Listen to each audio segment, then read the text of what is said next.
Bom, boa noite a todos, né? Meu nome é Vitor. Hoje a gente vai continuar o tema da nossa aula passada, ditadura militar, e o último tema de aula que eu vou dar para vocês, né? Então, espero que vocês aproveitem bastante. Essa é a penúltima aula de história também. Está quase acabando, então vamos lá, força e fé. Vai. Bom, gente, continuando o tema da ditadura militar, né? Semana passada, na verdade retrasada, a gente a gente terminou no fim da junta militar, né? Pouco depois do governo Costa e Silva, quando Costa e Silva teve seu derrame. Então, vamos continuar a aula. Bom, quando a junta militar ela se afasta do poder, ela é substituída por esse cara, Emílio Garrastazu Médici.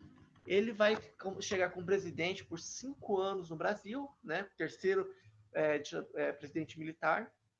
E aqui a gente pode falar sobre o período que ele estava no poder. Bom, a primeira coisa é o que a gente pode. Ele teve o que é o chamado período chamado Anos de Chumbo. E por que ele tem esse nome de Anos de Chumbo? É porque foi o período em que a repressão da ditadura militar foi a mais grave, a mais intensa, o maior número de prisões, maior número de torturas, de desaparecimentos.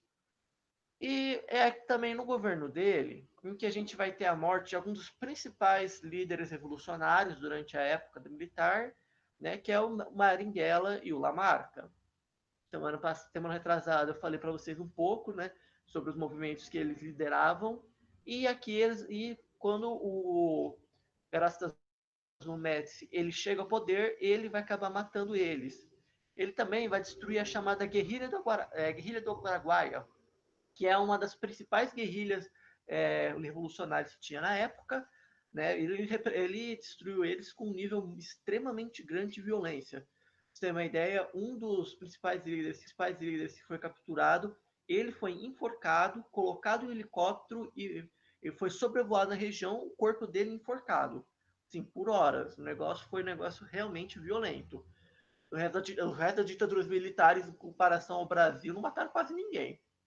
Bom, assim como eu já falei um pouco, né, na última semana sobre a questão do SNI e tudo, e aqui eu queria dar um exemplo para vocês, né, do nível em que algumas coisas aconteceram, né, como que o SNI prendia pessoas, como eles faziam, e aqui eu já peço desculpa que a gente vai começar a aula um pouco pesada, porque eu vou ter que falar um pouquinho sobre prisões, torturas que aconteceram na época. Eu vou procurar ser relativamente leve, tá? Eu vou falar apenas algumas, mas é importante a gente entender porque hoje em dia a gente tem uma cultura que acaba muito relativizando o que aconteceu na época, né? E isso é dos dois lados também. Então, como que o SNI ele conseguia ter tanto esse controle, né? Isso era uma época em que não se podia confiar em ninguém. Alguns exemplos. Tinha pessoas do SNI trabalhando como professores em escolas infantis. Vocês têm uma ideia, né? Criança, como vocês devem saber, não sabe o que fala. Então, o que acontecia muitas vezes? Muitas vezes, a pessoa que era agente do SNI estava na aula, né, e chegava na criança e falava: Então, o que que você comeu ontem? A criança falava: eu comi arroz, feijão e bife. Uhum, certo. E do que você brincou ontem? Eu brinquei de pega-pega e de pique-esconde. Muito bom. E o que seus pais conversaram durante a janta? Aí meu pai falou que o governo é muito filha da puta, que o governo ele é muito mentiroso, é um governo péssimo, eles são muito repressivos. A professora era membro do SNI. O moleque chegava em casa, de repente o pai não estava lá. Por quê? Ele tinha acabado de entregar o pai dele. Teve casos de pessoas que acabaram namorando, né? Namorando membros do SNI, e isso era o disfarce deles. E quando casavam, e quando ia para o lua de mel, ele saía, né? Todo mundo não esperava que ele voltasse, ele era torturado pela pessoa que ela se casou. Isso era comum. Agora, um dos casos mais cruéis que a gente pode falar que aconteceu foi aqui em São Paulo, né? Não sei se vocês sabem, eu sou de São Paulo. E aqui na São Paulo, a gente tem uma avenida muito famosa, que é a Avenida Paulista. Não sei se todos conhecem. Então, aqui em São Paulo tem uma época que tinha toque de recolher. E o que acontece? Chegaram duas pessoas aqui na São Paulo, né, duas mulheres que chegaram para visitar São Paulo e estavam na Avenida Paulista. E olha só que estranho, na Avenida Paulista estava tudo fechado, toque de recolher, né? Menos um bar. Tinha um bar aberto. Aí falaram, se é o único bar aberto, vamos beber, né? Então, o que acontece? Por que tinha esse bar aberto? Porque esse bar ele era controlado por pessoas do SNI. E todo mundo que queria beber, saía para beber essas coisas, né? Quando ia beber, e acabava só tendo esse lugar para ir. Bom, depois de um tempo, essas duas meninas foram presas, né? E interrogadas por quê? Por que você está fora do horário de recolher? Por que você está fora de casa? O que você está fazendo aqui? Quem vocês vieram encontrar? E as meninas só não sabiam, não eram da cidade, não sabiam o que estava acontecendo. Bom, essas duas meninas receberam voz de prisão e foram levadas para o doicode. Uma dessas mulheres, ela foi amarrada, sabe aquelas mesas ginecológicas? Então, foi amarrado, né, e pegaram um bule de chá, né, e colocaram um ratinho dentro. Bom, o que aconteceu? Colocaram esse ratinho na mulher e começaram a esquentar esse bule. O que aconteceu? O ratinho ficou desesperado, ele saiu. Ele saiu por onde? Pela boca do bule, que era o único lugar que ele tinha para sair. E ele começou a roer tudo que ele vinha para frente para poder escapar. Bom, evidentemente essa mulher morreu. O que estava no laudo de morte dela? Endometriose. Isso é apenas um dos casos. Que é um dos casos que aconteceu. Tem os clássicos casos de eletrochoque, de pessoas que apanharam no pau de arara, tudo isso. Então, assim, pra vocês terem uma ideia, o negócio foi extremamente brutal, né? E você deve falar, nossa, mas o povo não se revoltava, o povo não achava isso ruim, ninguém falava nada. Pois é, aí que tá. O governo do Médici, ele também foi muito reconhecido como o governo militar de maior popularidade. Então, olha a contradição. Olha como duas coisas que parecem ser impossíveis, elas aconteceram ao mesmo tempo. Um período de maior repressão e um período de maior popularidade. Por quê? A equipe do Médici, eles começaram a criar uma série de slogans no Brasil que era para fazer o pessoal incentivar o nacionalismo das pessoas. Então, quais eram alguns dos principais? Brasil, ame-o ou deixe-o, e ninguém mais segura este país. Esses foram alguns dos slogans que, se você for perguntar às vezes, para seus pais, para seus avós, eles vão reconhecer muito. Por quê? Porque eles viveram nessa época, né? Também foi muito famosa uma música, né? Que até hoje toca um pouquinho, mas só que o compositor ele meio que se queimou, porque ficou meio que como uma música oficial da ditadura militar, nessa época em que se vangloriava o Brasil, apesar das coisas que aconteciam aqui dentro. Que era aquela música de Copacabana, sabe? Então, esse cara até hoje ele é meio queimado no mundo musical porque o pessoal fala que ele trabalhou na ditadura, mas na verdade a ditadura só pegou o que ele fez e utilizou. E também foi nessa época em que o Brasil ganhou o tricampeonato mundial de futebol. E as vitórias esportivas no Brasil eram utilizadas para ajudar a fazer como se fossem vitórias do governo, como se a vitória. Tem muito essa ideia de que a vitória do esporte é uma vitória do governo. Tanto que, quando vocês vão ver na Segunda Guerra Mundial, quando aquele corredor negro ganhou, ganhou do corredor de Hitler, por que foi uma vitória tão simbólica? As pessoas têm muito essa associação do governo com o futebol, com o esporte, né? Também foi a época do Fittipaldi ganhando um monte de corridas da Fórmula 1, e isso ajudava. Bom, e como que ele conseguia fazer tudo isso, né? Bom, ele desenvolveu no Médici um negócio chamado ufanismo.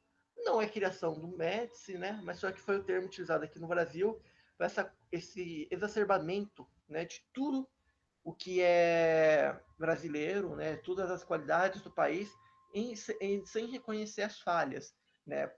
Sem reconhecer o que acontecia de errado. Tanto que vocês vão ouvir muita gente falando, que tortura? Não teve tortura, eu nunca vi. Porque é isso que o pessoal acreditava, né? O pessoal achava que ia abrir o Globo Repórter e falava, hoje vejam como torturar um homem, vejam uma pessoa sofrer uma dor inimaginável de uma forma que ela não consegue nem mesmo segurar os próprios esfíncteres. Hoje, no Globo Repórter, o pessoal achava que ia aparecer na TV, e lógico que não, sabe? Mas era a ideia que muitos tinham. Eu não via, portanto, eu não devia estar acontecendo. Esse ufanismo vai ser muito bem utilizado por esses dois órgãos do governo, o Conselho Nacional de Propaganda, o CNP, e a Assessoria Especial de Relações Públicas, a AERP. Nota, vocês já viram esse nome CNP antes, mas antes era Conselho Nacional de Petróleo, tá? Aqui é outra coisa. Então, na história do Brasil, no século XX, a gente tem em dois momentos a CNP. Bom, o que mais tinha na época? Foi nessa época em que aconteceu o chamado Milagre Brasileiro. De onde veio esse milagre? Como que ele aconteceu? Bom, foi um projeto criado por um ministro da Fazenda da época, chamado Antônio Delfim Neto, né? E o que aconteceu? Ele criou o primeiro Plano Nacional de Desenvolvimento. E como que ele fez isso? De onde ele tirou esse dinheiro? Isso aqui lembra que eu tinha falado lá no governo Castelo Branco, do PAEG, que é aquele sistema para recuperar dívidas, né? Recuperar dinheiro, diminuir gastos. Então, o PAEG foi de onde o Delfim Neto conseguiu tirar essa grana, né, para fazer esse desenvolvimento no Brasil. O que ele conseguiu? Bom, primeira coisa que eles faziam, eles facilitaram o crédito do investimento estrangeiro. O que isso quer dizer? É nesse momento em que o brasileiro vai começar a comprar um monte de coisa parcelando a 200 vezes. Fala, ué, mas isso não era na época do PT? O PT usou isso também, a FHC usou isso.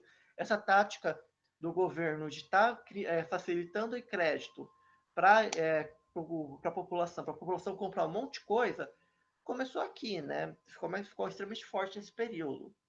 Tanto que nessa época a gente vai vender um monte de televisão, um monte de geladeira, um monte de fogão. Os dois carros que mais mais venderam, Fusca e Brasília. Se você tinha pouco dinheiro, você comprou um Fusca. Se você tinha um pouco melhor, era Brasília. É por isso que esses dois carros até hoje não saem mais das ruas. Porque muitos desses são dessa época. E por que investimento estrangeiro? Bom, o Brasil, para poder estar cedendo esse dinheiro, eles pegavam empréstimos externos, principalmente de quem? Não sabe quem? Estados Unidos. E que também vai aumentar muito as exportações. Né? A gente vai começar a vender petróleo, soja, essas coisas. Notem, eu acabei de falar do petróleo, ele vai ser mais importante daqui a pouquinho, tá? Guardem isso. É nesse momento também em que o governo vai começar a fazer uma série de obras de impacto, ou obras faraônicas. E que é isso? Uma série de obras em que o intuito é principalmente estar, entre aspas, mostrando o desenvolvimento, exibindo o desenvolvimento, né? Enquanto faz algum tipo de investimento. Mas algumas dessas obras, elas realmente não parecem muito sentido. Um exemplo muito claro que tem é a Transamazônica, né, que muita gente gosta de brincar, que é a primeira estrada no mundo que liga lugar nenhum a porra nenhuma. Na verdade, isso não é um exemplo muito correto, porque isso aí só não faz sentido quando você não pensa que nem militar. Como assim, professor? O que você quer dizer? Por que a Transamazônica para os militares ela era bem importante? O que tinha na Amazônia na época? Onça, cobra, mico-leão dourado e floresta. Se o Brasil sofresse qualquer tipo de invasão do norte, como que os soldados iriam fazer para levar as tropas, para levar tanque, para levar carro de combate, soldado? Não tinha como. Então, do ponto de vista militar, a criação da Transamazônica, tá, ela é algo extremamente estratégico, porque ela dá esse acesso, né, para um lugar que era de acesso extremamente difícil. Entretanto, no vestibular, vocês vão ver muito a Transamazônica como um exemplo de uma obra faraônica, uma obra grande sem nenhum objetivo muito importante. Mas para os militares, a Transamazônica ela era extremamente importante. O que a gente pode não o que o irmão dela, né, que a gente não é tão importante assim, realmente foi a ponte Rio-Niterói. Essa aí foi uma ponte extremamente grande, extremamente cara. Ela tem até uma ondinha, né? Vocês estão vendo aqui na foto. Dá para você brincar de montanha-russa um pouquinho nela, né? Mas realmente a ponte Rio-Niterói ela pode ser um melhor exemplo de uma obra faraônica. Mas, se você vê no vestibular a Transamazônica como exemplo, pode marcar, o vestibular sempre utiliza ela. Bom, o que mais aconteceu? Como esse milagre que aconteceu, né? Toda essa facilidade de crédito. Bom, quais são os principais efeitos? Primeiro, dependência econômica. Lembra do capitalismo associado? Bom, aqui vai ser uma coisa bem parecida, né? Por quê? Porque aqui o Brasil, esse dinheiro inteiro que ele está fazendo, ele está saindo, né? O pessoal não pegava esse dinheiro, aplicar, fazer um negócio. Não. Esse dinheiro todo mundo pegava, usava para gastar e não guardava nada. O que acontece? Para os bancos constantemente terem esse crédito para poder pagar tudo, criou uma dependência econômica muito grande. Isso é verdade aqui e também é verdade nos governos posteriores que foram utilizar. Mas aqui deu ruim, já vou explicar por quê. Foi aqui também que deu uma concentração de renda que já era grande no Brasil, se tornou ainda pior. Por quê? Porque todo mundo falou, tem crédito para gastar, então não vou precisar me preocupar em manter dinheiro. E começava a usar para gastar as coisas que não precisava. Comprava liquidificador a 78 parcelas, comprava carro com 200 parcelas. Estou exagerando um pouco, mas vocês conseguem entender o que eu quero dizer. E setores de baixa renda começaram a ficar mais prejudicados. Por quê? Porque o pessoal de baixa renda não tem crédito, tem dívida. Né? O pessoal, é assim que os bancos veem. Então, o pessoal realmente não tinha como fazer esse dinheiro valer, não conseguia investir em si próprios. Né? Gastavam coisa, mas não tinha como guardar para si. Então, o pessoal que não tinha dinheiro foi bem prejudicado. E aí que deu a carga. Vocês já devem ter visto na geografia a Primeira Guerra do Petróleo, então eu não vou gastar muito falando do que aconteceu, mas vou falar dos efeitos dela aqui no Brasil. Bom, o de petróleo, que era 4 dólares, aumentou tanto para 16.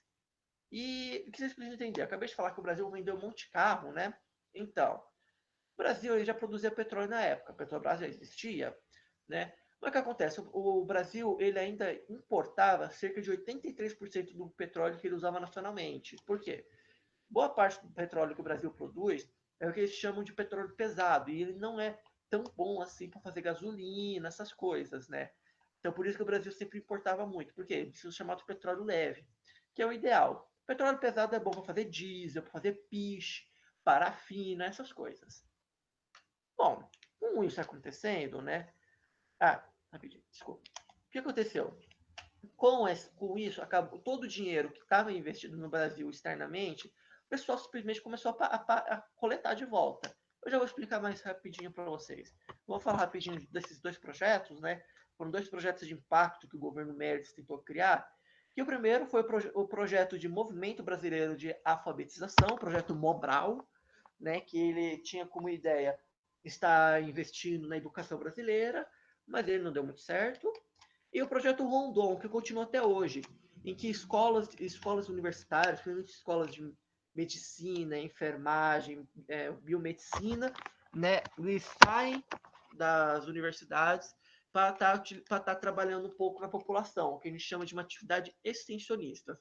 Vocês, ano que vem, quando vocês estiverem entrando na universidade, vocês vão aprender que é extensão, que é quando você faz projetos para auxiliar a comunidade externa à universidade.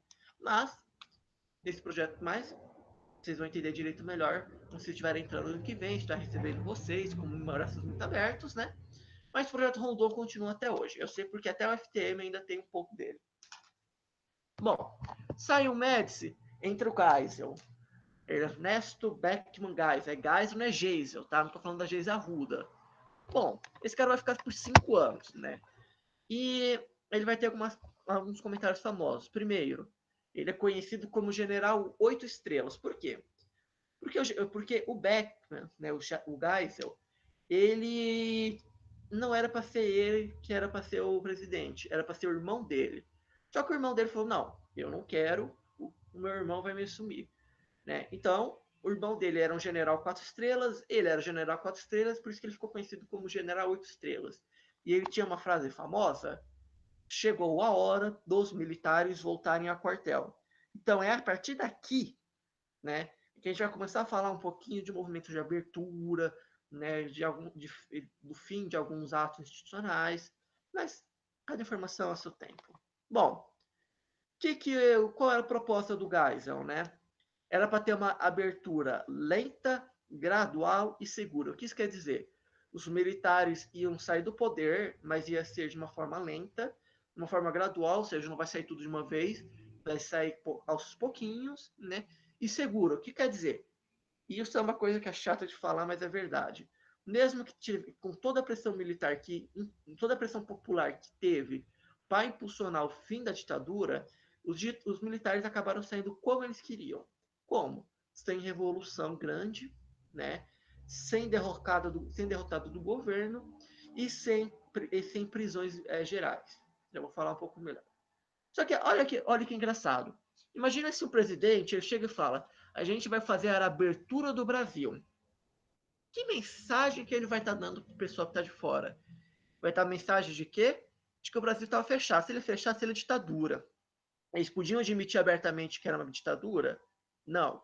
Então, o que ele falava nos discursos?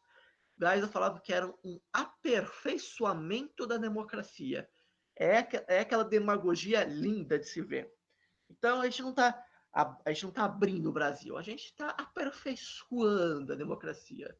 Então, assim, vocês vão ver, né? Os militares o tempo inteiro, eles vão estar preocupados muito com a visão do Brasil, né? Eles vão estar sempre preocupados muito com a forma como eles falam, para que poucos denunciassem que eles eram realmente uma ditadura. Bom, o Geisel, ele também é conhecido como um presidente bem pendular. O que quer dizer isso? O que é um pêndulo? Um pêndulo que vai de um lado ao outro, indo e voltando. Então, o Geisel ele vai ter algumas medidas que a gente pode falar que são extremamente democráticas e extremamente ditatoriais. Ou seja, ele vai para os dois extremos. Que a gente pode falar um pouquinho de exemplo de extremo democrático? Simples. Ele acabou com a censura no jornal. Como assim? Ele falou que simplesmente os jornais não eram mais controlados para censura. Ah, então quer dizer que agora o pessoal pode falar no Jornal Nacional que quiser? Não. Por quê? Jornal Nacional é TV. Aqui é só jornal impresso que pode falar abertamente das coisas. Pode voltar críticas, né? Pode voltar a denunciar as coisas. Então, só aqui que pode falar, tá? Só uma curiosidade, tá, gente? Quando eu falo que é lenta, você precisa entender um pouquinho isso. Por quê? Por que eu falo que é lenta? O Geisel, ele entra em 74. Quando que o Brasil vai finalmente acabar de ser uma ditadura? Oficialmente, 85. Na prática, 89. Por quê? 85, os militares saem do poder. Mas o Brasil a gente só pode falar que o Brasil foi plenamente livre da ditadura militar quando sai, primeiro, o primeiro presidente eleito público, né? E quando sai também a nova Constituição. Então, assim, a gente vai ter o Geisel, a gente vai ter o Figueiredo, que eu vou entrar daqui a pouquinho, tá? E a gente vai ter o Sarney. É só o Sarney que vai finalmente tirar os últimos resquícios da ditadura militar no Brasil. Não mais ou menos, vocês vão entender o que eu quero dizer com isso. Bom, o que mais aconteceu? Foi proibidas as torturas? O Geisel falou que não quer mais saber de tortura e deu ruim. Por quê? Pouco tempo depois que ele falou, um jornalista chamado Vladimir Herzog, que era basicamente o William Bonner da época, foi preso, interrogado no ICOD e acabou morrendo. O pessoal fala que ele estava sendo eletrocutado, quando o coração dele era meio fraco, não segurou, o cara acabou morrendo. E foi um negócio meio patético. Por quê? Qual foi a versão oficial? Ele se matou. Mas olha essa foto aqui que eu coloquei para vocês. Vocês não percebem nada de estranho? Olha a altura do joelho dele. Essa foto aqui, notem, foi tirada pelos próprios militares e mandaram publicar nos jornais como prova de que ele tinha se matado.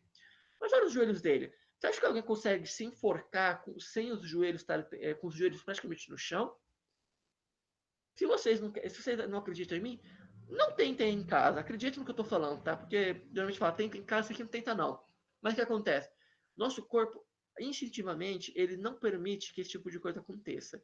Por isso que quando a pessoa se mata, se enforcando, ela precisa ser pendurada. Por quê? Se ela estiver no chão, o corpo dela vai automaticamente agir para se erguer. Qual foi o laudo oficial? O médico falou, nossa, ele ficou se puxando, ele ficou no chão, mas ele ficou se puxando até morrer. pessoa falou, você tá de brincadeira, né? Vocês estão brincando que é isso que está acontecendo. E acabou parando na mão do Geisel. O Geisel ligou pro líder do DOI-CODE, que era o general Dávila, e falou, o que está acontecendo? Eu falei que eu não queria mais tortura. O Dávila falou, eu não estava lá, eu não sei o que aconteceu. O Geisel falou, ok. Pouco depois morreu o Manuel Filho. O Manuel Filho também foi a mesma coisa. O Manuel Filho, ele era um operário, foi preso do DOI-CODE, torturado, acabou morrendo também. Aí, o que aconteceu? O Geisel de novo ligou pro Dávila. Né? O Dávila falou, eu não tava também. Não adianta, eu tava de férias, tava no feriado, tava na casa de praia. O Geisel falou, engraçado, né? A última vez que eu liguei, quando o Herzog morreu, você falou que não tava aqui. Agora, quando eu falo o Manuel Filho, você fala que não tava aí também? Vem cá, acho que você não tá. Acho que você. Dizem, né, que foi isso que aconteceu, mas. Não, mas pelos eventos que acontecem depois, faz sentido. Dizem que o Gás falou. Acho que talvez você tenha faltado uma lição de disciplina militar. Porque assim, se eu sou um líder de um quartel e eu não sei do que está acontecendo no meu quartel, das duas, uma. Ou eu sou idiota ou tá tendo motim. Bom, você talvez tenha faltado nessa aula, mas eu não faltei. O Brasil é o meu quartel. O senhor acha que eu sou um idiota? O Dávila falou, não. Então, o que o senhor fez motim, que o senhor fez foi motim, o senhor está demitido. Ele mandou demitir o general Ednardo Dávila. Aí você deve estar perguntando, mas tá, demitiu o cara e qual é o grande problema? O grande problema é que assim, desde a época desde quando começou a ditadura, desde a época do golpe militar, nunca um presidente demitiu um general da linha dura que nem o Geisel fez. Foi a primeira vez que um presidente militar vai enfrentar o pessoal da linha dura.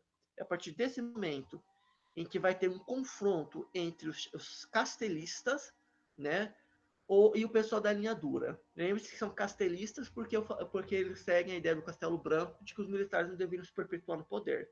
Tanto que é por isso que, segundo alguns, Castelo Branco foi morto. Putz, vocês não acreditam. Pouco tempo depois, aconteceu a invasão na PUC. O que foi a invasão da PUC? Bom, chegou no exército de que o pessoal da União Nacional dos Estudantes, estava tentando voltar a se formar dentro da PUC, né? Aí o pessoal da Polícia Militar entrou, desceu porrada em todo mundo, e aí que alguém achou interessante jogar um coquetel molotov no Tucarena, que era o teatro da PUC. Bom, que eles não sabiam que tinha uns alunos lá dentro, que saíram com queimaduras gravíssimas e alguns até morreram por causa de asfixia com fumaça. Eu já tive o prazer de ver um teatro na PUC, no Tucarena. Vocês não sei se vocês sabem, Tucarena foi refeito, né, depois de tudo isso. É um negócio lindíssimo, um puta de um teatro. Se vocês um dia tiverem a chance de virem aqui para São Paulo, visitem o Tucarena. Se não for para ver tantas peças, é para vocês conhecerem um pouco da história. Bom, com isso, a polícia militar foi processada pela PUC e foi banida. Até hoje, polícia militar para entrar na PUC só com a autorização do reitor. Por quê? Por causa do que aconteceu. Então hoje a PUC é meio que um território neutro, não tem, a polícia militar não pode agir, não pode entrar lá. E, na verdade, não pode entrar dentro de nenhuma universidade no país, né? Oficialmente. Às vezes entra porque o reitor, quando ele quer acabar com o protesto lá dentro, ele autoriza a entrada. Mas isso aí é de cada um. E isso foi tudo comandado pelo coronel da PM, Erasmo Dias, que também recebeu a punição adequada. Bom, foi também o Geisel que criou um negócio chamado horário eleitoral gratuito. Eu tenho certeza que eles não devem entender o que é, né? A gente não está nem em época que isso é famoso, né? Bom, mas o que aconteceu? Eles tiveram que, logo depois de criar o horário eleitoral gratuito, eles criaram uma coisa chamada Lei Falcão. O que é a Lei Falcão? Bom, imagina você que é militar da Arena, né? E o pessoal do MDB se está debatendo, de repente o pessoal do MDB denuncia. Não porque o Brasil é uma ditadura, que as pessoas são raras, são mortas, nossos jovens estão sendo massacrados pelos cães ditatoriais. Não ia pegar bem, né? Então o que aconteceu? Eles criaram a Lei Falcão. Gente, isso aí era um negócio patético. Sabe o que era horário eleitoral aquele dia? Era o político segurando um cartaz com o nome dele e o código de voto. E é mais patético ainda que vocês devem estar imaginando. Sabe por quê? Porque não era nem ele que falava. Tinha uma voz que falava. esse candidato é fulano, ciclano de tal, ele é candidato a tal, ele é casado com tal pessoa, ele tem tantos filhos, teve sua educação, tal, tal. E tem um narrador lendo a história desse cara. E o cara tá lá segurando a plaquinha, não fazendo nada. Um pouco diferente de hoje, né? Que hoje o horário eleitoral gratuito parece, às vezes, uma propaganda de Coca-Cola, né? Quer dizer, é melhor do que aquela época, mas convenhamos, tem alguns pessoal que parece que tá lá para fazer um show de comédia. Todo ano de eleitoral sempre tem aqueles deputados, aqueles vereadores que fazem aquelas campanhas absurdas. Todo mundo sabe quem Tiririca é. Bom, por que eles fizeram isso? Primeiro, tentar impedir, né, que houvessem denúncias, tentativa de enfraquecer a oposição. Por quê? Oposição. Por quê? Porque o governo sabia que o MDB era muito consolidado, o pessoal, a oposição tinha muita força. O que mais eles fizeram, né? Isso acabou acontecendo, a vitória da oposição. A oposição, pessoal, era muito mais bem visto que os militares, e é por isso que o gás mais ditatoriais, que é o chamado Pacote de Abril de 1977. Por quê? O que é esse Pacote de Abril? Bom, o Pacote de Abril ele faz uma coisa. Primeiro, ele fecha o Congresso. Notem, o Congresso foi fechado 2 vezes. Em 69, lá com o Costa e Silva, e agora cadê? Com Costa e Silva, e agora em 77. E ele instaura a figura do senador biônico. O que é um senador biônico? Bom, não sei se vocês sabem, cada estado ele tem direito a 3 senadores. A partir desse momento, os senadores biônicos são senadores indicados pelo próprio governo, pelo próprio governo federal, né, e que não precisam ser votados pelo povo. Com isso, os militares eles conseguem assegurar que, que eles tivessem pelo menos maioria no Senado. Nota, esse mecanismo continua hoje, mas ele mudou. Como assim? Cada senador eleito ele tem direito de ter 2 suplentes que ele mesmo indica, que ninguém precisa saber quem é. Então, se você vota em senador, por tabela você está votando em 2 senadores que você não sabe quem é. Então, é a forma como os senadores biônicos continuam hoje em dia.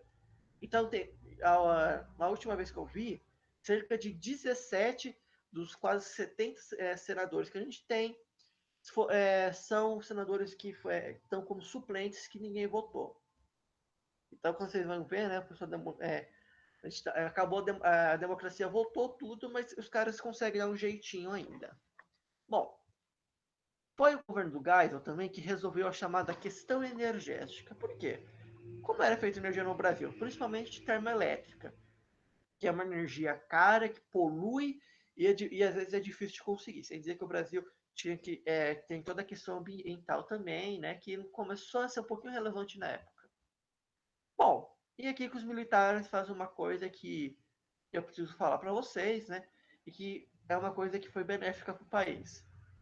Pois os caras são um bando de truculento, mas depois de 20 anos no poder, às vezes até eles fizeram uma coisa. Por quê? Foram eles que começaram no Brasil o investimento em combustíveis alternativos. Foram eles que começaram a investir em óleo diesel criado a partir de soja, né, de óleo de soja, e começaram a desenvolver e implantar o etanol. Então, assim, foi extremamente popularizado no governo do PT, né, do Lula e da Dilma, mas quem começou essa discussão inteira, quem começou o desenvolvimento, foi os ditadores. Você fala, professor, você está falando que a ditadura fez negócio bom? Discutível, mas sim, isso é uma coisa difícil de discutir que é bom. Mas você está falando que a ditadura é boa? Não, não é. Não é, não é porque uma coisa está certa, apaga os errados, e uma coisa errada apaga os certos. Então, assim, o que eles fizeram de monstruoso continua hoje. E o que eles fizeram de certo, a gente continua tendo alguns lucros. As coisas não. Se você falar, mas eles são bons ou são ruins?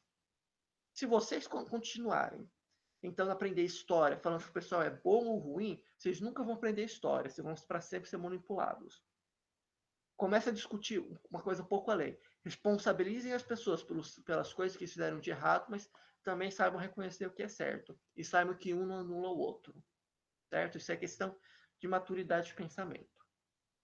Bom, também foram eles foi o Geisel, que terminou a construção de Itaipu, o investimento, o planejamento começou lá no Médici, né?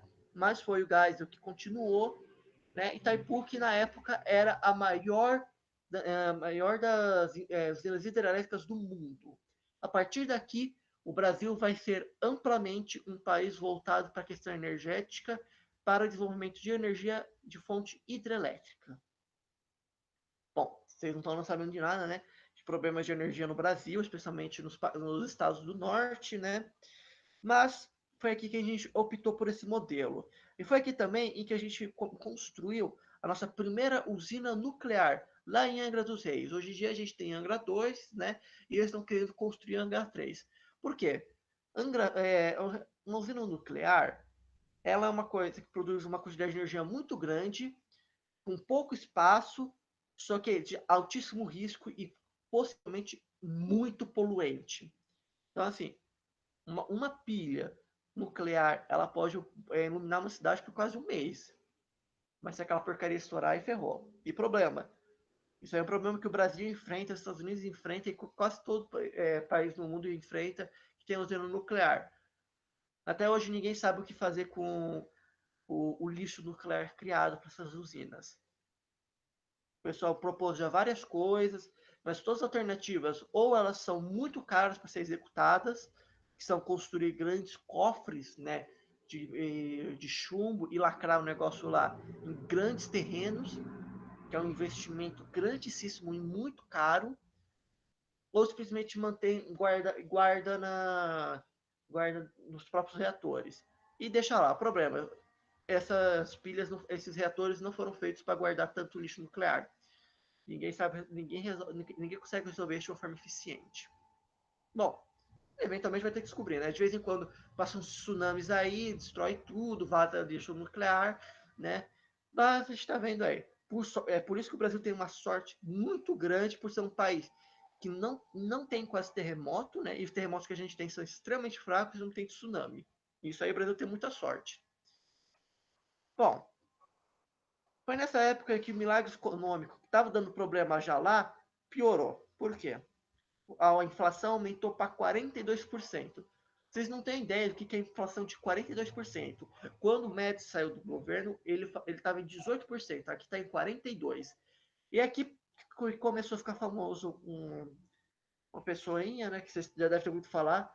Foi aqui que um cara chamado Luiz Inácio Lula da Silva começou a fazer seus discursos, começou a fazer seus protestos e começou a ficar famoso. Foi nesse momento que ele começou a falar: o governo mente, o governo fala que a inflação é tal, mas na verdade é muito maior. E ele começou a ficar famoso nessa época. Hoje em dia, o negócio ficou tão feio que nem tinha estação onde ele tá, né? Depois que foi liberado da prisão, o cara sumiu. Mas, fazer o que, né? E aqui é uma medida extremamente democrática, ele extinguiu a AI-5. Ah, só? Agora o governo não pode mais, agora oficialmente, o exército não pode mais torturar, as censuras vão ser mais removidas ainda, né? Então, o cara tá começando a voltar à democracia um pouquinho. Bom, agora a gente tem que falar um pouco da crise econômica causada pelos modelos do milagre econômico, né? Porque assim, o que aconteceu? Com a crise do petróleo, né? E nota, teve uma segunda crise logo depois que ajudou a piorar as coisas. Os juros de empréstimos externos, que eram a 6% ao ano, agora aumentaram para 24% ao ano. Nota, isso é para empresa, tá? Isso é para empresa. Não acho que vocês, nessa época, alguém podia fazer ir para uma agência de banco e pedir um crédito 24 ao ano. Era 24 ao mês se tiver sorte no cartão de crédito, tá? Só que isso aí é para a empresa. E aumentou muito, quadruplicou. Por quê? O Brasil pegava dinheiro externo para investir no Brasil, mas só que agora os juros aumentaram. E isso vai começar. Foi aqui com a segunda crise do petróleo, aumentou o preço do barril, que estava em 16, baixou para 12, foi para 22. E a inflação foi para em 223%. Você fala, mas caramba, como que chegou nesse nível? Como que o negócio estourou? É simples, ué. Você vai ter uma política econômica totalmente baseada no capital externo, você vai ficar subordinado a tudo que acontece no mundo. A crise do petróleo ferrou quase todos os países, mas o Brasil especialmente, porque a gente é excessivamente dependente da economia externa. E isso vai ser verdade também nos governos do Collor, do FHC e do Lula e da Dilma. E agora um pouco também do Bolsonaro. É uma política econômica extremamente perigosa. Aí eu vou falar, putz, é culpa do governo? É e não é. Por quê? É responsabilidade do governo, porque eles escolheram por esse modelo econômico que nos torna fragilizados nesse ponto. Eles que criam essa fraqueza na nossa economia. Mas não foi culpa porque não foram eles que começaram a guerra, né? Então, assim, eles são responsáveis pelo que aconteceu, foram, e tem que ser penalizados, só que eles foram eles que causaram. Eles criaram as circunstâncias. Então, extremamente importante discutir, vocês entenderem isso, para quando vocês forem ver proposta de político, proposta de governo. Bom, foi aqui também que o Figueiredo abaixou a chamada Lei da Anistia.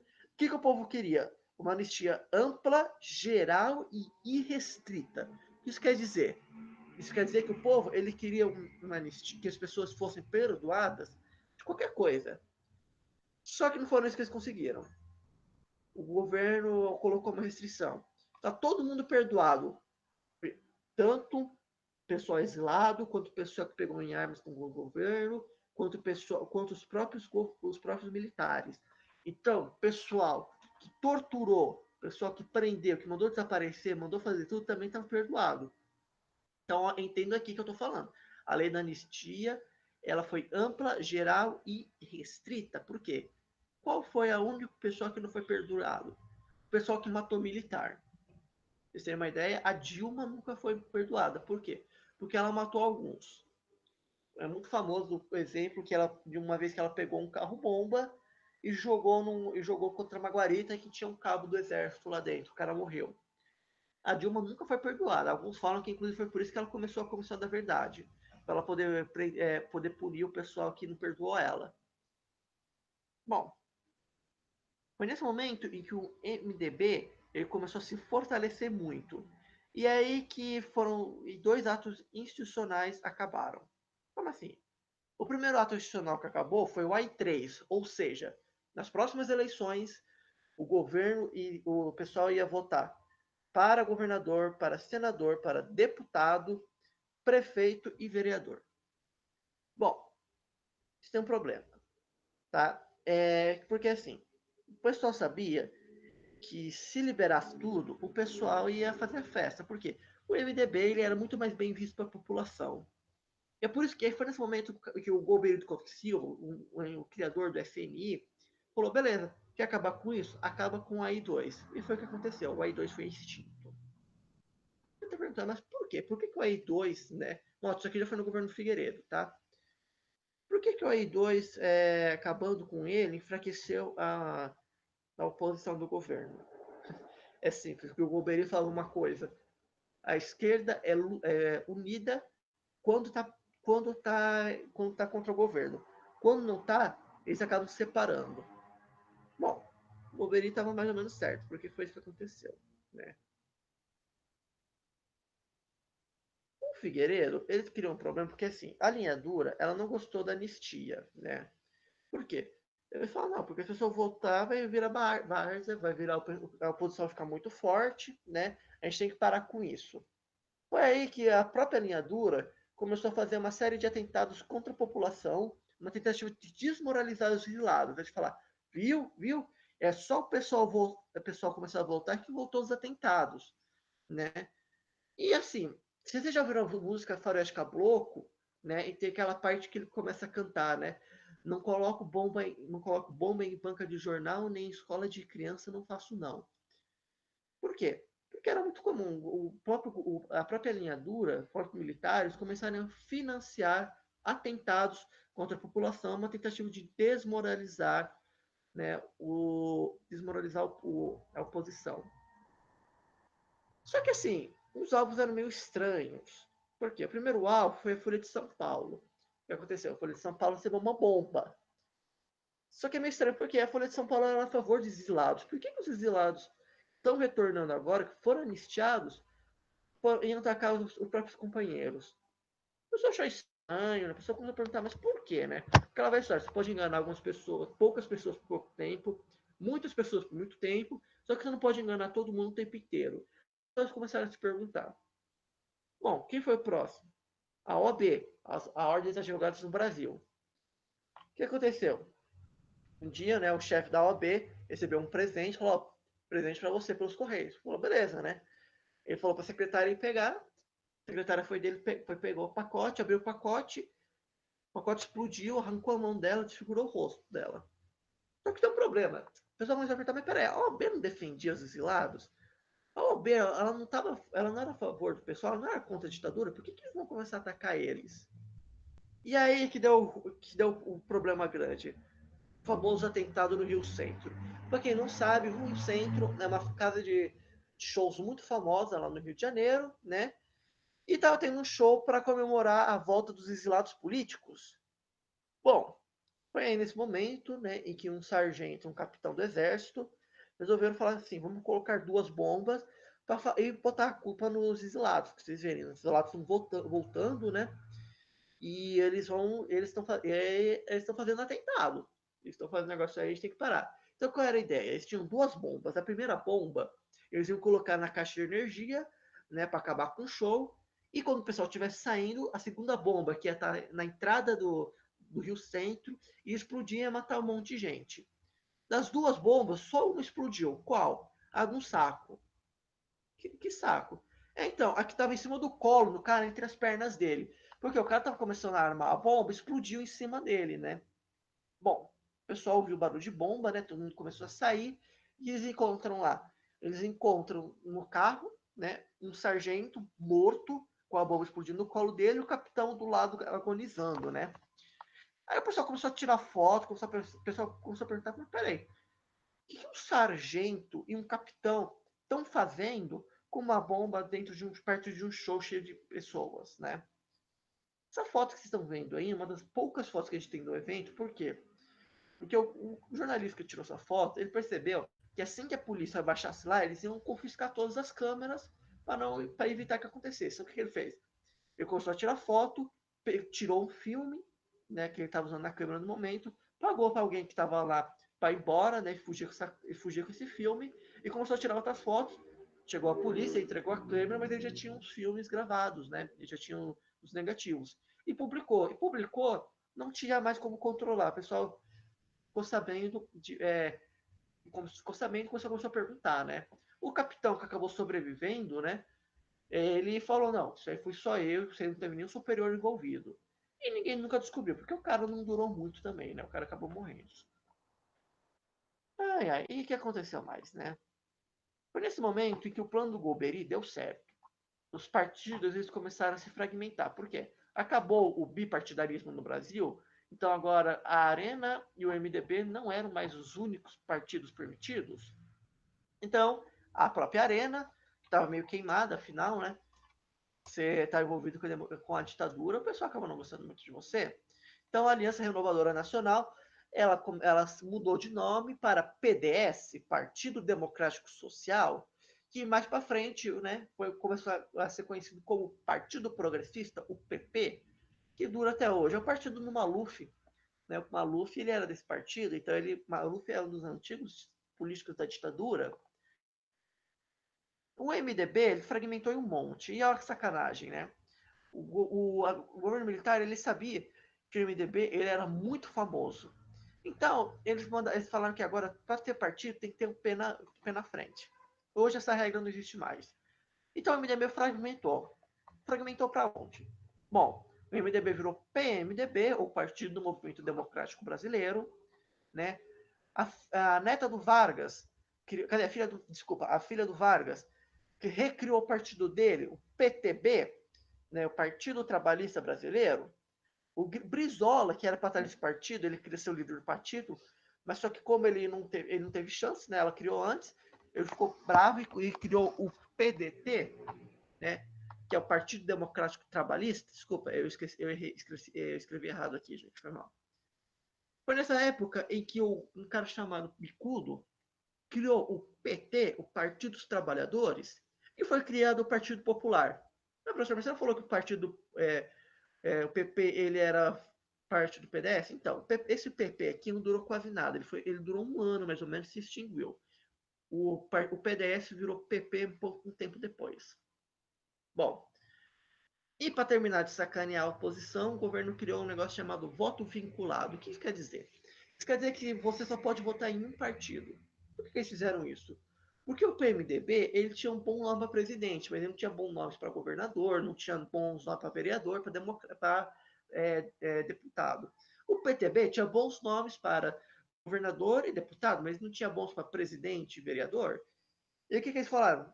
Fala o seguinte: se na sua cédula você votar em alguém que não seja de um único partido, ou seja, se você vota no PMDB para presidente, você tem que votar para governador, para prefeito, para vereador e para deputado pelo PMDB. Se você votar em algum deles para o PTB, a sua cédula está invalidada. Essa foi a forma de tentar enfraquecer a oposição no Brasil. Não deu certo. A oposição ainda acabou ganhando. Bom, o que aconteceu? Quais são os resultados disso, né? O PMDB, que estava bem forte, né, no Congresso, no Senado, ele começou a campanha chamada Diretas Já. Dizem que ele roubou do PT. Eu acredito. Bom, o que é a campanha do Diretas Já, né? Foram algumas das maiores manifestações populares que aconteceu ao redor do país desde que começou a ditadura. Por quê? Porque antes era uma grande... o pessoal era tudo reprimido, né? O pessoal apanhava, tudo.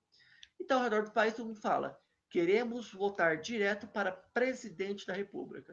Porque qual era a ideia na época? A ideia era que o sucessor do Figueiredo fosse indicado pelo colégio eleitoral, não votado pela população. Por isso que eu falei, a gente só voltaria a eleger um presidente em 89.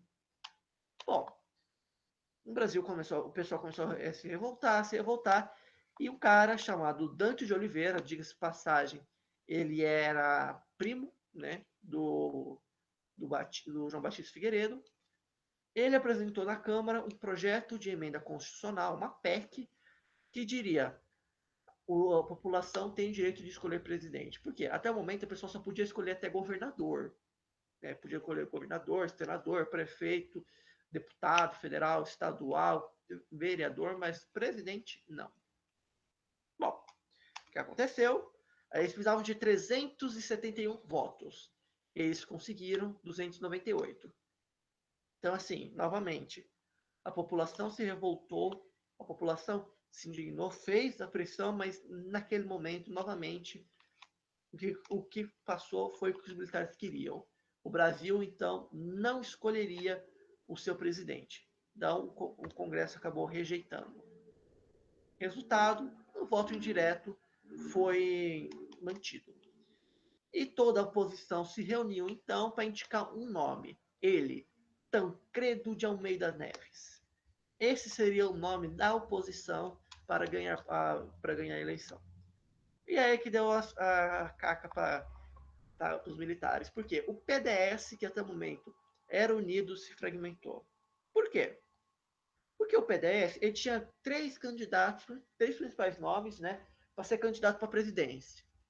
O primeiro, Aureliano Chaves, o coronel Mário Andreazza e o Paulo Maluf. Ó, o Paulo Maluf já era famoso na época, ele também trocou pelo partido da ditadura militar. E coisa legal, ele ainda acabou sendo governador do meu estado depois. Que orgulho de ser de São Paulo. Então, como é que eles falaram, né? Putz, deixei três nomes bons, o que a gente faz, né? Bom, o José Sarney, grande filho da... Esse cara aqui, o capeta, várias vezes quis pegar ele e falou: não, peraí, eu tenho que terminar de ferrar o Brasil. Bom, o que o Sarney fez? O Sarney ele falou para assim: olha, já que a gente não consegue decidir quem vai ser, mas assim, vamos fazer uma prévia eleitoral. O que é isso? Eles iam simular ao redor do país, né, uma série de votações para ver qual desses três candidatos seria indicado para presidente, né, pelo PDS. Bom, o Maluf, que ele era muito famoso aqui em São Paulo, né, acho que foi prefeito na época, o prefeito com a maior eleição, ele sabia que ele ia perder. Por quê? Ele era famoso em São Paulo em mais lugar nenhum. Ninguém ligava para ele, né? Dizem que ele colocou um dinheirinho ali no rolê e a prévia eleitoral foi cancelada. Mas o que aconteceu? Isso acabou criando um racha no PDS. No PDS. Falam, inclusive, que o Mário Andreatta morreu um mês depois de desgosto por causa do que o Maluf fez. Bom, com isso, uma parte do PDS vai sair, e nessa parte estava também o Sarney, ele saiu nessa brincadeira também, para criar o Partido da Frente Liberal. Nota, uma vez eu tive que fazer um trabalho, né, em que eu tive que analisar as tendências de senadores no Brasil, né? Desde aquela época, o PFL, por anos e anos e anos, ele foi o partido com o maior número de senadores no Brasil, depois sendo substituído pelo PMDB. E isso também é estranho, você já vai entender por quê. Mas muita gente que era influente na época da ditadura ainda está no governo hoje. Os que não morreram de velhice, o capeta não levou ainda, né? E olha que legal, sabe que o PFL mudou de nome, virou DEM. Ah, DEM? Democratas? Você deve conhecer, né? Então, é o partido que está com o maior crescimento em número de prefeitos nessa eleição de 2020. Então, os caras que se falam hoje em dia de centro, o pessoal gosta de falar, não, porque o centro está chegando ao poder, por quê? Porque o DEM está ganhando. Tá ganhando. Então, o DEM, ele é fruto do partido da ditadura militar. E tá no governo e estão ganhando no governo até hoje. Já curioso? Sabe por que eu falei que o PMDB está continuando no poder também é interessante? Por quê? Porque o Sarney foi para lá. Por quê? O PFL e o PMDB se juntaram para enfrentar o Maluf. Por quê? O Maluf tinha sacaneado o pessoal do PFL, então falou, beleza, então a gente vai ajudar o PMDB. Só que tinha um problema. O Sarney não podia, e o pessoal do PFL eles não podiam entrar com auxílio, né, com o PMDB por causa do voto vinculado. O Sarney falou, então beleza, não seja por isso. Saiu do PFL e foi para o PMDB. Então, ó, primeiro o pessoal do PFL, que governou o Senado por muito tempo, e hoje em dia a maior parte dos deputados são do PMDB. Quer dizer, dos senadores, desculpa, são do PMDB. Hoje está um pouquinho mais o PT, mas ainda assim, por muito tempo, o PMDB, que era liderado pelo Sarney, manteve. Então, ó, as duas maiores tendências no Senado brasileiro eram de pessoas que eram influentes na época da ditadura. Por quê? Ué, acabei de falar, o Sarney, ele era do Arena, saiu, depois foi para o PDS, para o PFL, para o PMDB. Bom, não importa. O Sarney se juntou com o Tancredo Neves para concorrer contra o Maluf. Bom, na véspera da eleição, cada um deu seu discurso, né? O Maluf falou, tenho certeza que vou ganhar essa eleição com 110 votos de diferença. Bom, o Tancredo, ele fez uma coisa, ele falou uma forma um pouco mais, ele falou uma forma mais calma, né? Mas ele deu uma acabada com o Maluf. Falou, quando perguntaram para ele, né? Falou, Tancredo, o Maluf falou que vai ganhar com você com mais de 110 votos de diferença. Diz que o Tancredo olhou e falou sem se alterar. Falou, a vida pacria da ditadura, que todos os cargos que teve foi por indicação. Ele nunca teve competência para ganhar uma coisa numa eleição aberta. Pois sabe, agora ele está indo contra uma pessoa que é experiente, porque eu sempre fui eleito. Então vamos ver o que vai acontecer. Bom, chegou no dia da eleição, foi meio humilhante. Tancredo ganhou com 410 votos contra 170 do Maluf. Maluf ficou meio chateado, né? Falou, então, né, tem que ver isso aí. E ele resolveu se virar para um cara chamado Milton Cruz, que era o chefe da CNN na época. Ele falou, Milton, vamos se juntar de novo, vamos pedir que eles cheguem ao poder, e aí a gente dá um golpe e ele sai.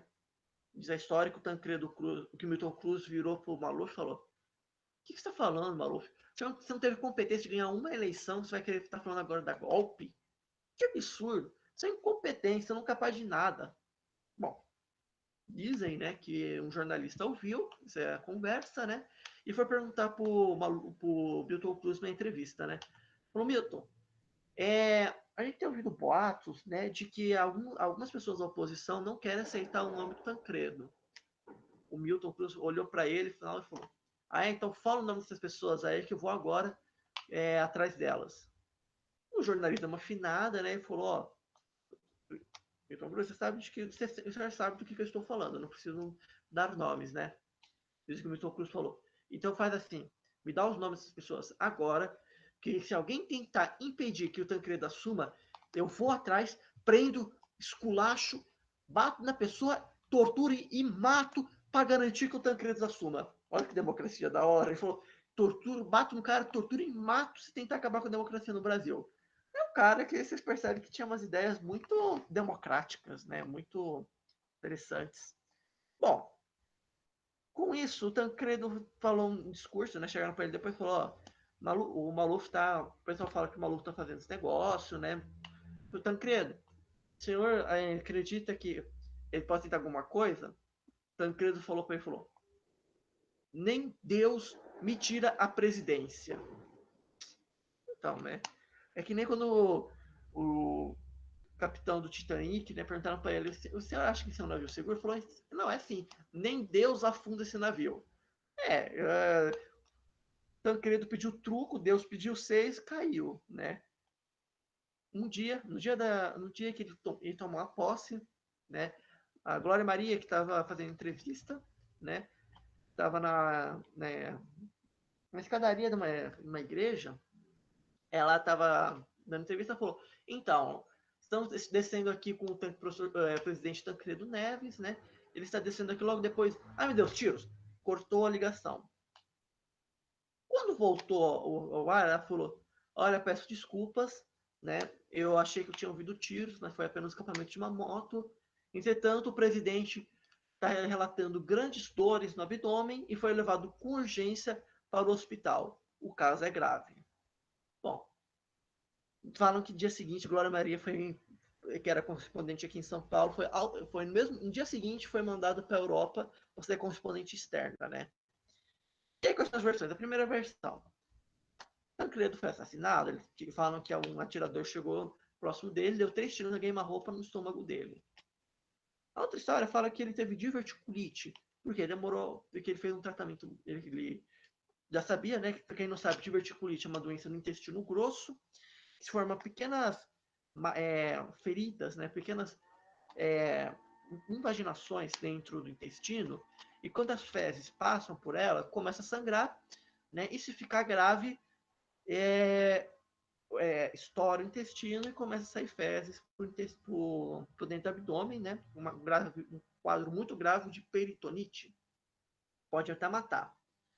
Bom, uma coisa que é fato, o Tancredo já tinha há muito tempo o diagnóstico de diverticulite, né? E falam que quando o médico abriu o estômago, o intestino dele, tinha mais de 30 divertículos praticamente sangrando. Abriram ele, tiraram, né, tentaram tirar todas as fezes de dentro, tudo. Parece que não deu certo, ele teve uma infecção grave, sepse, e morreu. Com isso, Tancredo Neves foi eleito presidente, mas não assumiu. Quem vai assumir vai ser senhor Sarney. Só que Sarney já é República Nova, né, República Brasileira, e não é assunto dessa aula. Então, acabamos hoje aqui nessa aula de ditadura militar. Com isso, a ditadura militar acabou no Brasil, né? Só que a gente consegue ver que muito dos seus mecanismos e muito de seus líderes ainda continuam no poder. É isso, gente. Vocês gostariam de estar perguntando alguma coisa? Né? Se terem alguma dúvida para perguntar.